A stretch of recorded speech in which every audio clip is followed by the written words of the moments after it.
أشرف الأعراب والعجم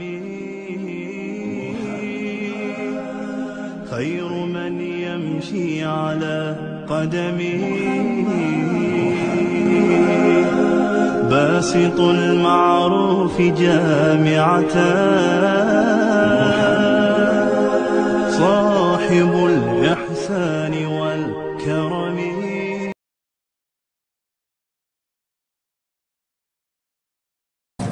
Alhamdulillah. Jazakallah khair. And now everyone has an opportunity to ask questions, ask for clarifications. If they feel they need to correct somebody, we're more than happy for you to do that as well. There's also an opportunity for people to write their questions down. So I'll open the floor to everybody. Jazakallah khair. Jibril. My question is to the second speaker.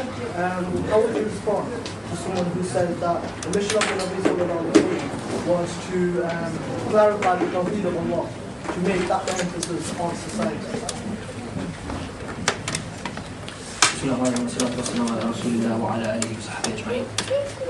Okay, when it comes to understanding the mission, and when it comes to the likes of what the brother said, was the mission of Rasulullah sallallahu alaihi wasallam not to spread Tawheed? My question back, first question back, would be, what is Tawheed? And would be understanding what does that actually mean and its implications.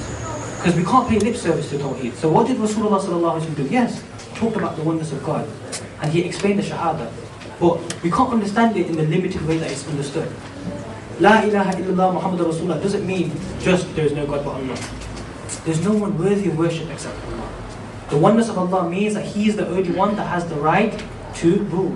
The authority only belongs to Him. How can you believe in the oneness of God? How can you believe that Allah subhanahu wa ta'ala is the most supreme and then let man rule? Or let the authority belong to someone other than Allah? Rasulullah sallallahu alaihi wasallam not only spoke about this, but he worked to establish it. How do you have Tawheed? How do you establish Tawheed? How do you establish the oneness of Allah? The only way to establish that is by establishing the authority of Islam, by having it present, by having the institutions explaining it, by having the laws all coming from the Kitab and the Sunnah. This is how you do it, and in no other way. So if someone says, yeah, Rasulullah's mission was Tawheed, yeah, but what does that mean?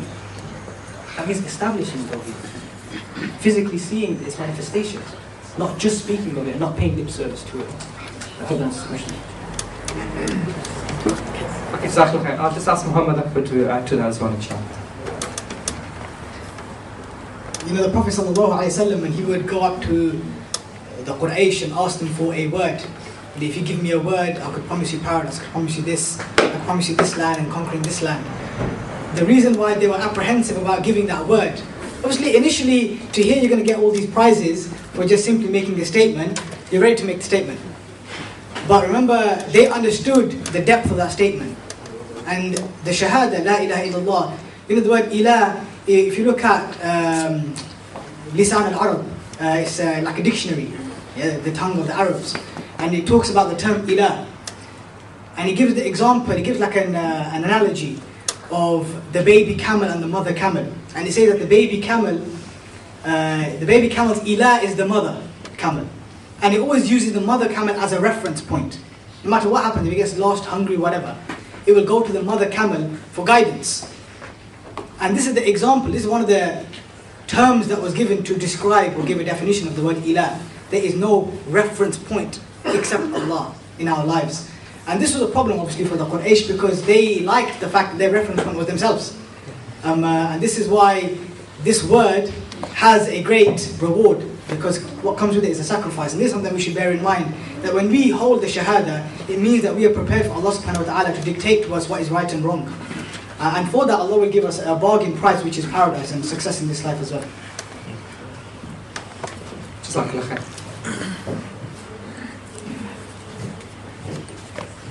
Okay, as brothers and everyone else is thinking about the questions they may want to ask for clarification, I'm just going to read a question first. Are you looking to establish the deen in the UK? That's the first question. And the second question is, should we not obey the law of the land? So, do you want to answer the first one, please? We're looking to establish the deen in the UK. Wa alaikum salam. The deen of Allah subhanahu wa ta'ala, Allah subhanahu wa ta'ala promised that the deen will prevail all over the earth. And this is something that it is decreed, and it's a prophecy as well. That's period.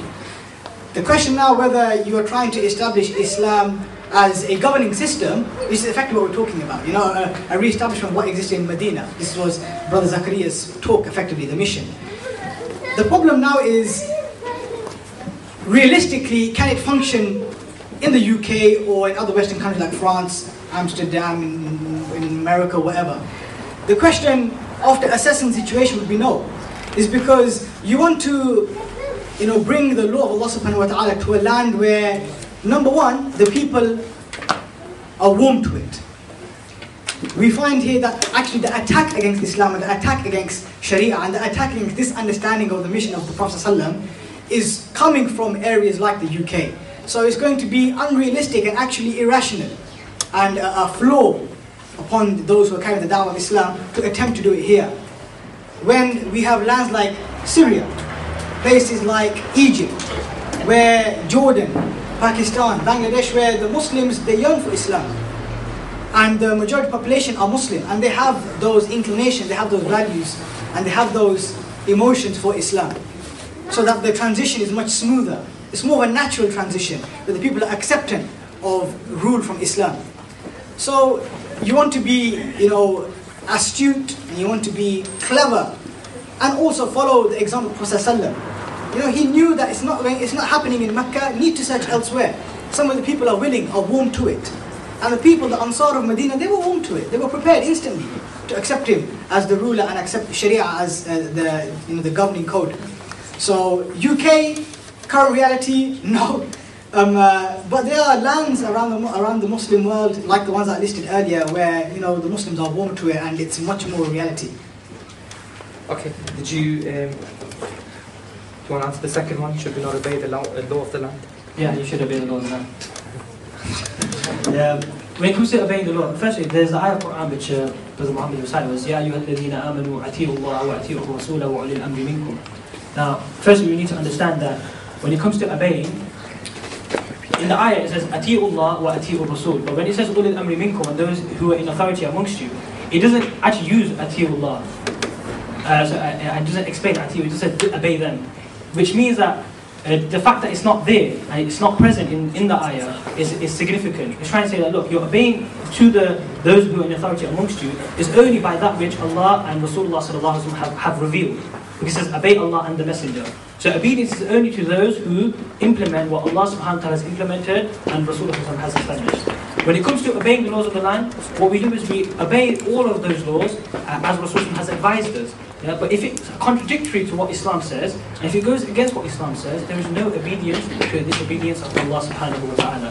So because of all of the advice that Rasulullah has given us, we are actually the best set of citizens, because we do all of the things that Rasulullah has told us. But if it's anything which is contradictory or contrary to what the Sharia has said, then we have to reject that. We cannot do that.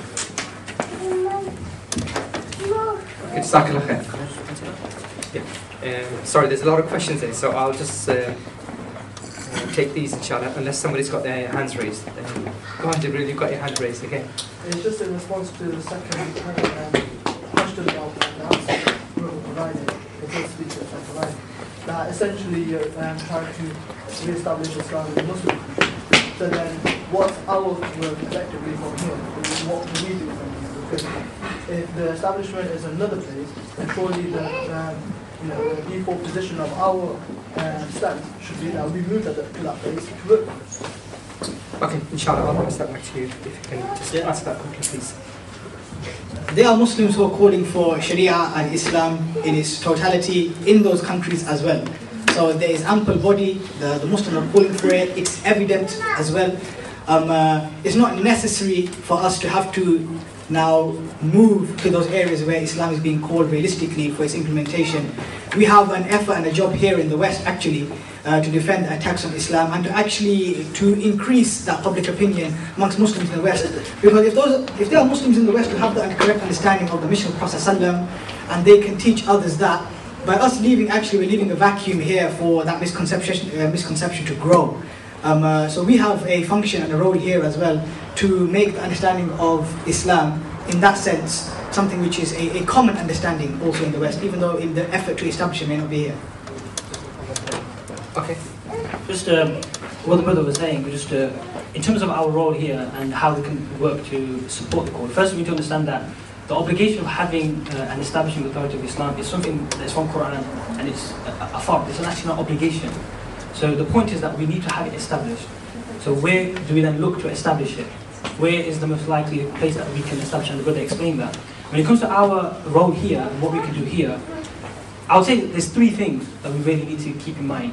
Firstly, we have a role of protecting and defending and keeping our Islamic ideas strong and have it within the youth. Yeah? So they don't become secularized, or they don't become like those who adopt other ideas that are foreign from Islam. So firstly, we've got an important role of protecting our Islamic identity. Secondly, we've got an important role of actually breaking a lot of the attacks. So we see a lot of the attacks in the think tanks are in the West. A lot of the ideas of how to defeat Islam and attack Islam developed from the West. And then this is then exported to the Muslim world. So there's a debate, an intellectual debate that's taking place here that we need to be a part of. And like the brother said, we can't leave a vacuum. So we need to go out there, articulate. We're talking about intellectually struggling and defeating and showing the superiority of Islam. So a second point is to then go out and break these ideas and explain how Islam is superior. And thirdly is to support the cause. Support the cause. So when the people of Syria are calling for Islam and they're saying La ilaha illallah Muhammadur Rasulullah, we are in support of that. And we are also calling for that. So I would say our role is those three things.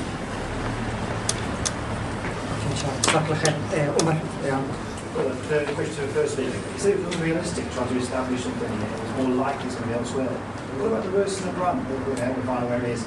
It says, to the effect of, if Muslims aren't happy with Islam, we replace them with another people, and we're not the same as them. So should we have that hope for any place? And so you see where all our guides are people? Because it's difficult to try to tell people that follow Islam, and they say, no, we've been doing that for generations, we're following our ancestors, what they did. That's not Islam. Yeah, this is true. There's an ayah of Quran, Allah subhanahu wa ta'ala says that He could quite easily replace you with a generation that is better and closer to Him. This is true. Inshallah ta'ala, we should pray that we are not from those generations, or from that generation who is replaced. But the point being here is that there is no actually specific shari daleel to suggest that it should be worked for here or worked for there. It is an issue of understanding the reality of where it is suited. So the Prophet ﷺ, he did not get a direct daleel, a shari daleel, to say that you must go to Medina. It was from his understanding of reality of where is it best for me to work for the deen of Allah subhanahu wa ta'ala to be implemented, to be established. Hence why he went to so many tribes. If he had got a shari daleel, he would just gone to one specifically, bang, from Allah. But he said, directly go to this tribe, they will give it to you. So it's the understanding of reality and where it is best suited. Who is saying yes, who is saying no. So inshallah ta'ala, our effort as Muslims living in the West is a struggle, definitely. And the struggle exists actually all over the world as well. Maybe it's less of a struggle here because we've got the freedom to speak like this. Other places, it's more of a struggle than to even talk like this. Okay.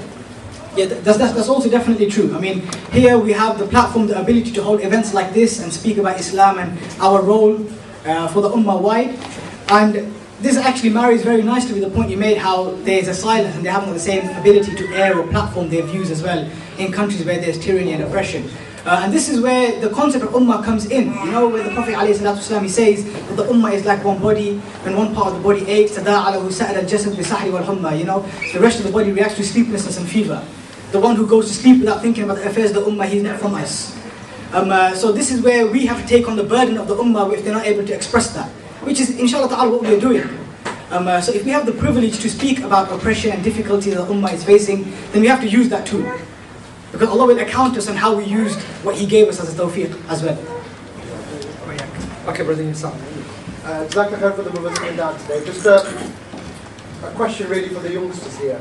A lot of the youngsters in the kitchen who are still eating, they get angry when the Prophet ﷺ is insulted or when someone disses the Prophet ﷺ, and they get really worked up.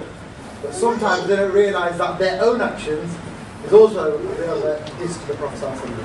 So what advice could you give to those youth who get angry when the Prophet is insulted, but at the same time their behaviour and their actions can be very similar to those of the Kuffar? Yeah, please. Firstly, when it comes to how we respond to attacks on Rasulullah, I think what the question is quite good, because sometimes we don't realise our own role and what we ourselves are doing. So when it comes to Rasulullah sallallahu alaihi wasallam taking his life, sometimes we almost spit on his life in ourselves. Because we're almost doing an injustice to his life ourselves. We're always attacking his life ourselves. Because we are the ones who are not following his sunnah, not following his example. So we find that when someone else attacks, we get really worked up about it. And that emotion that people get worked up is very good. And alhamdulillah, it's a sign that they have love for Rasulullah and they have love for Islam. And that needs to be molded and worked upon. And then that needs to be used to make you to think, what is it that you need to do? How is it that you need to react? So if people are attacking Rasulullah, start internally first and say, what is it that you're doing in your life to give a good representation of Islam? What are you doing in your life to then go out and be able to defend this deen and defend Rasulullah sallallahu alaihi wasallam and when he's being attacked? So we need to first look at that. So are we taking Rasulullah sallallahu alaihi wasallam as the role model? Or are we the ones that are going Friday night clubbing even though we're only 16? Are we the ones that are following Rasulullah sallallahu alaihi wasallam as role models but we've got girlfriends or we're doing drugs? Are we taking him as a role model and we're staying silent when there's oppression in the world? There's a saying, if you're not part of the solution, you're part of the problem. If Rasulullah sallallahu alaihi wasallam is being attacked, maybe it's our fault. So we have to have an internal focus as well as an external focus. So, and then once you realize that and you work on that, you realize that you then have to stand up and you have to then articulate and then defend these attacks. So when Rasulullah sallallahu alaihi wasallam is criticized, what's your role? What's your duty? What are you going to do about it? How are you going to defend it? You need to then seek answers. Is it not the case that you need to speak up? Is it not the case that you need to then explain why Rasulullah sallallahu alaihi wasallam is greatest? Explain what Rasulullah sallallahu alaihi wasallam's life was about. So then it shows that it has a duty upon yourself to then speak and act. So we need to focus, firstly, is Rasulullah sallallahu alaihi wasallam our role model? And are we not spitting on his face, dissing him, attacking him ourselves just by our own behavior? Like I remember there was some brothers in the club one time, when I was at uni, we were having a discussion 4 o'clock in the morning, and they were saying this brother was attacking the Prophet in the nightclub. And I was like, what are you doing in there? Why are you in the nightclub for? You're attacking Rasulullah sallallahu alaihi wasallam by being in the nightclub. So how did you go and defend? He says, I knocked him out, bro. Is that the way to defend Rasulullah? I knocked him out, bro. So we need to think, how is it that we need to defend the honor of Rasulullah sallallahu alaihi wasallam? Have the question. Yes, inshallah. Okay, I'm going to just go to 2 written questions that are similar, and I'll just read them both inshallah as well. How can we make the youth of today more interested or closer to Islam? And how do we get the youths of today to get more interested to these talks? I'll pass it to yourself first. Alhamdulillah, first and foremost, there's a sizable number of young Muslims who have come to the event today. And the fundamental question you have to ask yourself is, what is your direction in life? Where are you going? What do you intend to do? What are your plans? What is your purpose in life? And this is something that you have to address, because this will now pave the way and give the direction for the years to come if Allah wills. There are brothers here in the locality who have organized this event, who will organize events in the future as well, inshallah.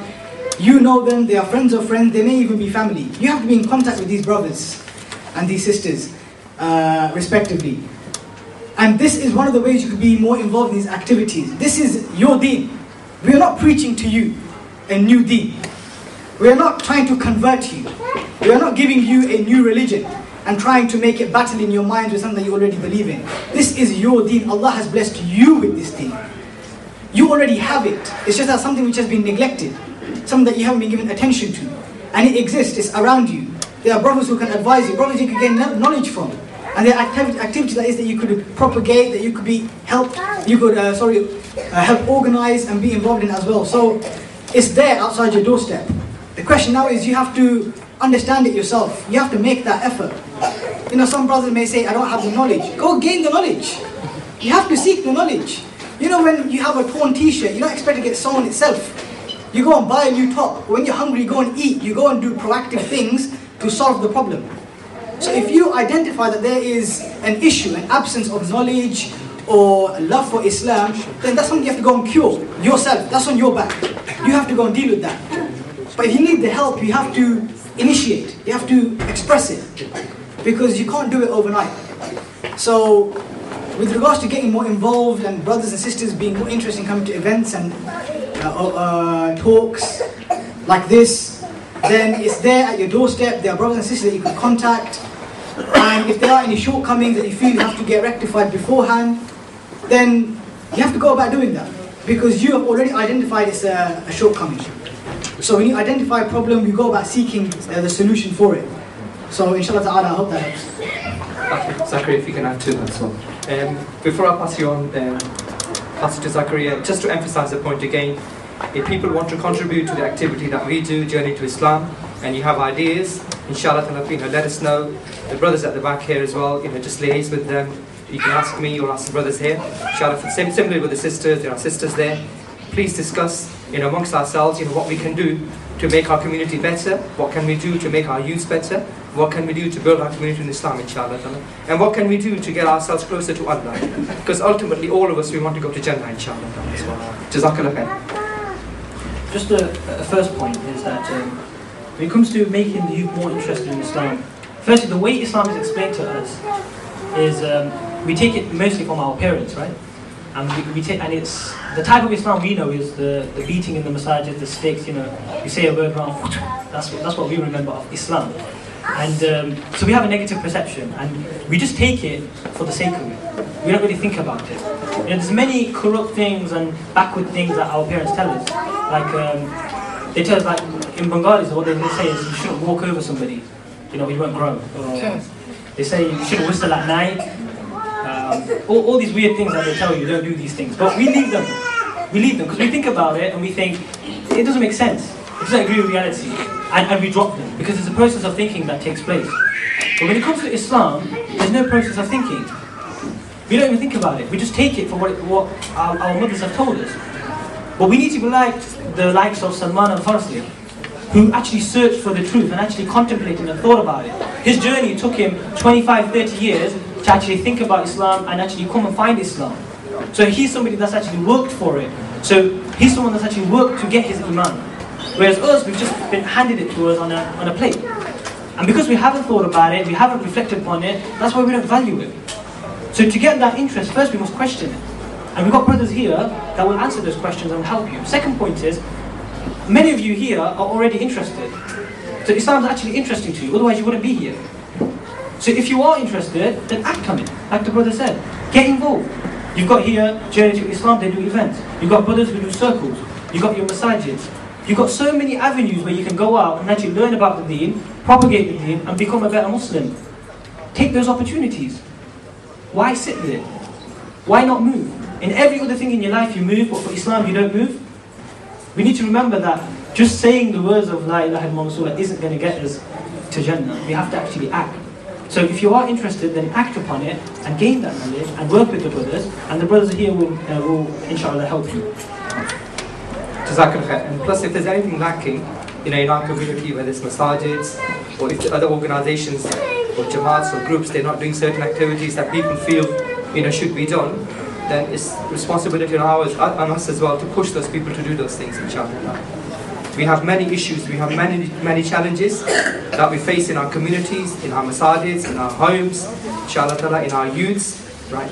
Push those people forward to do activity to make our community better, inshallah. We use the problem of drugs and etc. as an example. If you feel we need to do something, come forward, push the masjid, push the people here, Journey to Islam, look, raise awareness on this issue. This is an important issue. Our youths, they're going to be destroyed if they carry on taking drugs. Our homes, they'll be destroyed. So inshallah, look, it's a responsibility on all of us to look at, this is our community, Allah has built that in us, Islam builds that in us, inshallah, to have concern for the community, to have concern for each other, that brotherhood in Islam that we talk about, inshallah. Sorry, I'm not meant to be giving talk here. There's two questions there which are again linked, and the questions are, how do we establish the authority of Islam when we have a situation like Syria, where the government is bombing its own people, and the Muslims are helpless to do anything about it? And the second thing to add to that is, what is Khilafah? So I'll pass it to yourself, please. The situation of Syria is a destitute one and correctly identified, where the regime is killing its people. The situation of Syria is like the situation of the Muslim lands, like it has been for many years now. And how are we supposed to establish the authority of Allah during a time of difficulty? It may seem like a crude example to give, but the very same reality existed at the time of the Prophet ﷺ, where the Ummah goes through very difficult hardships, and tragedies and punishments and persecution, and from those difficulties Allah subhanahu wa ta'ala paves the way for them in success, and with the ultimate form of success, which is actually authority in the land. The people of Syria have a strong link with Islam, and this is evident through the chants and what they stand for and their endurance in the brutal regime. And what I will say is that actually what's happening in Syria is that there is an increased defect of the official soldiers from the Syrian regime, who were in a position where they could have caused more deaths and more murders and more butchering to the Muslims of Syria, but are defecting, and are defecting fast, thick and fast. Now what's happening is that the defecting is not coherent. It's not a defecting which is sufficient to cause enough of an opposition to the official army. So that's why, we as Muslims, we have an opinion, we have a contribution to the situation of the Ummah. And that's why we should contribute towards the public opinion of the situation of Syria and say that, look, the Muslims are more than capable of solving their own problems. There's no need for Western intervention, there's no need for involvement from anywhere else. The Ummah can solve its own problems, it always has. And this is actually the guide of Allah subhanahu wa ta'ala, not to take the enemies of Allah and those who have other interests as your bitana, as your protectors, as your helpers. This is not from Islam. So our advice should be that the Muslims of Syria, those who are waking up and leaving the brutal regime, should actually unify together and counter this brutal regime and liberate the Muslims from within themselves, opposed to having intervention from the West. And the Muslims are more than capable with regards to human resources and other form of resources to establish the authority of Allah subhanahu wa ta'ala. Inshallah ta'ala, I hope that helps answer the question. It's not an issue where you should become demoralized. Of course, it hurts us to see the situation of the Ummah, but know that with hardship comes ease. Innamal usri yusra. And we are seeing the sentiments of the Ummah towards that ease, inshallah ta'ala. Jazakallah khair. Do you want to add something to that? Just a quick point. When it comes to situations changing, first we've got to take some hope from the fact that what's happening in the Muslim world right now, what's happening in the Middle East, is something that no one thought was realistic a year ago. We're talking about brutal regimes, we're talking about tyrants who, if you prayed in the masajid, you get locked up. And if you hear some of the stories of what these dictators and these tyrants do, you would think it's mad that they're going out on the streets and they're actually speaking out against them. But it's got to a point where the Ummah, it can't take anymore. It's actually making a stand. All of the shackles that they had, all that fear, they've dropped it all. And said, we're going to go out, we're going to account you, we're going to speak out against you, and we're going to call for the establishment of Islam. So first thing I just want to make a point about this is that we shouldn't lose hope, and look at the fact that the reality is showing and proving to us that situations can change like that. A year ago, no one would have said anything. No one would have thought the likes of Ben Ali, who would rip the hijab of sisters on live TV, being removed. No one would think Mubarak, who's been there for years, removed. No one would think Gaddafi, who was there for 40 years, being removed. And same with the likes of Bashar al-Assad. I shouldn't really call him al-Assad. But this will also happen. So we shouldn't lose hope from the reality and also the promise of Allah subhanahu wa ta'ala that these tyrants will be removed and the justice of Islam will be implemented. So just a point about the hope. When it comes to what is Khilafah, in a very simplistic way, it's the Islamic State. This is when all of your laws, everything comes from Allah and the Sunnah, and everything that is established is from the Deen. This is what the Islamic State is. There's obviously a structure and there's certain principles that have got to be there for it to be the Khilafah. Khilafah is the Islamic State.